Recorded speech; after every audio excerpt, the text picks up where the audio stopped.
Hello நண்பர்களே, இன்றைக்கி நம்ம பார்க்க போகிறது ஏர்டெல் அன்பாக்சிங் வீடியோ.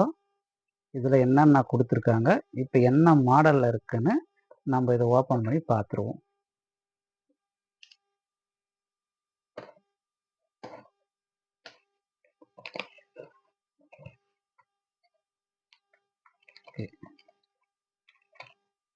இதுக்குள்ள ஒரு பாக்ஸு,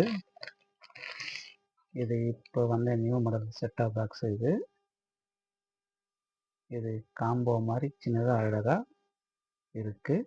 இதில் பார்த்தோம்னா external cable, AV cable, adapter பின்னு, டிஷ்ஷோட லைன். இதில் நெக்ஸ்ட் என்ன கொடுத்துருக்காங்க பார்க்கலாம்.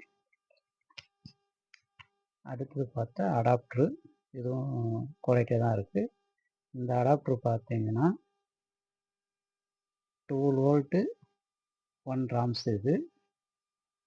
இதுவும் நல்லா தான் குவாலிட்டியாக இருக்குது. அடுத்தது என்ன கொடுத்துருக்காங்க பார்க்கலாம். ஓகே, அதே எக்ஸ்டர்னல் கேபிள் ஒன்று, இதுவும் நல்லா திடமாக தான் இருக்குது, குவாலிட்டியாக தான் இருக்குது. இதுவும் ஓப்பன் பண்ணி பார்த்துருவோம். ஓகே, இதுவும் நல்லா தான் கொடுத்துருக்காங்க, திடமாக இருக்குது. இந்த கப்பு ஏன் கொடுத்துருக்காங்கன்னா, இதில் டஸ்ட்டு எதுனா உள்ளே போயிடுச்சுன்னா இந்த கேபிள் ஃபங்க்ஷன் ஆகாதுன்னு சொல்லி தான் இந்த வந்து கப்பு இது கொடுத்துருக்காங்க. அடுத்தது பார்த்தோம்னா ரிமோட்டும் ஓப்பன் பண்ணி பார்த்துருவோம்.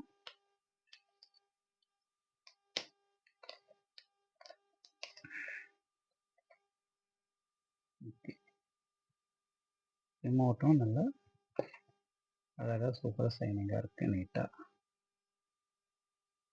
பேக்கில் வந்து செல்லு போடுறது, இதுக்கும் 2 பேட்ரி இது கூடவே கொடுத்துருக்காங்க. ஓகே,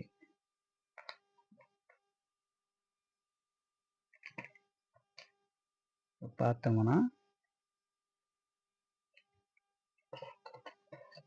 ஏர்டெல் பாக்ஸில் என்னென்ன கொடுத்துருக்காங்க பார்த்துருவோம். ஒரு ரிமோட்டு, அதுக்கான 2 பேட்ரி, ஒரு அடாப்டரு, எக்ஸ்டர்னல் கேபிள், ஒரு செட்டாப் பாக்ஸ். செட்டாப் பாக்ஸு அழகாக சின்னதாக கொடுத்துருக்காங்க. இதுவும் ஏவி கேபிள் தான்.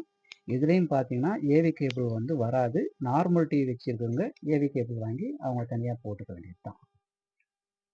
ஓகே, நெக்ஸ்ட்டு வீடியோவில் பார்ப்போம் நம்ம.